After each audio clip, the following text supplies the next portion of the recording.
ذرا سا وقت نکال کر یہ چھوٹی سی ویڈیو غور سے دیکھیں، ہو سکتا ہے کہ آپ کی زندگی بدل جائے۔ جب موت آئے گی تو یقین جانیں کہ کچھ بھی کام نہ آئے گا۔ آپ کے دنیا سے جانے پر کسی کو کوئی فرق نہیں پڑے گا۔ اس دنیا کے سب کام کاج جاری رہیں گے۔ آپ کی ذمہ داریاں کوئی اور لے لے گا، آپ کا مال وارثوں کی طرف چلا جائے گا اور آپ کو اس مال کا حساب دینا ہوگا۔ موت کے وقت سب سے پہلی چیز جو آپ سے چلی جائے گی وہ نام ہوگا۔ لوگ کہیں گے کہ میت کہاں ہے؟ جب وہ جنازہ پڑھنا چاہیں گے تو کہیں گے کہ جنازہ لائیں۔ جب دفن کرنا شروع کریں گے تو کہیں گے کہ میت کو قریب کر دیں۔ آپ کا نام ہرگز نہ لیا جائے گا۔ مال، حسب و نسب، منصب اور اولاد کے دھوکے میں نہ آئیں۔ یہ دنیا کس قدر زیادہ حقیر ہے اور جس کی طرف ہم جا رہے ہیں وہ کس قدر عظیم ہے۔ آپ پر غم کرنے والوں کے 3 اقسام ہوں گی۔ جو لوگ آپ کو سرسری طور پر جانتے ہیں وہ کہیں گے ہائے مسکین، اللہ اس پر رحم کرے۔ آپ کے دوست چند گھڑیاں یا چند دن غم کریں گے، پھر وہ اپنی باتوں اور ہنسی مذاق کی طرف لوٹ جائیں گے۔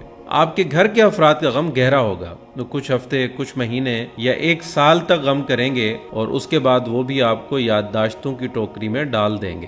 لوگوں کے درمیان آپ کی کہانی کا اختتام ہو جائے گا اور آپ کی حقیقی کہانی شروع ہو جائے گی، وہ آخرت ہے۔ مرنے کے بعد آپ سے زائل ہو جائے گا آپ کا حسن، آپ کا مال، آپ کی صحت، آپ کی اولاد۔ آپ اپنے مکانوں اور محلات سے دور ہو جائیں گے، شوہر بیوی سے اور بیوی شوہر سے جدا ہو جائے گی۔ آپ کے ساتھ صرف آپ کا عمل باقی رہ جائے گا۔ یہاں یہ سوال پیدا ہوتا ہے کہ آپ نے اپنی قبر اور آخرت کے لیے بھی ابھی سے کوئی تیاری کی ہے؟ یہ وہ حقیقت ہے جو غور و فکر کے محتاج ہے، اس لیے آپ اس کی طرف توجہ کریں۔ فرائض، نوافل، پوشیدہ صدقہ، نیک اعمال، تہجد کی نماز اور اچھے اخلاق کی طرف توجہ کریں، شاید کہ اس سے نجات ہو جائے۔ مرنے والے کو اگر اس دنیا میں واپس لوٹایا جائے تو وہ صدقہ کرنے کو ترجیح دے گا، جیسا کہ اللہ تعالیٰ کا فرمان ہے رب لولا اخرتنی الی اجل قریب فاصدق۔ اے میرے رب، تو نے مجھے قریب مدت تک مہلت کیوں نہ دی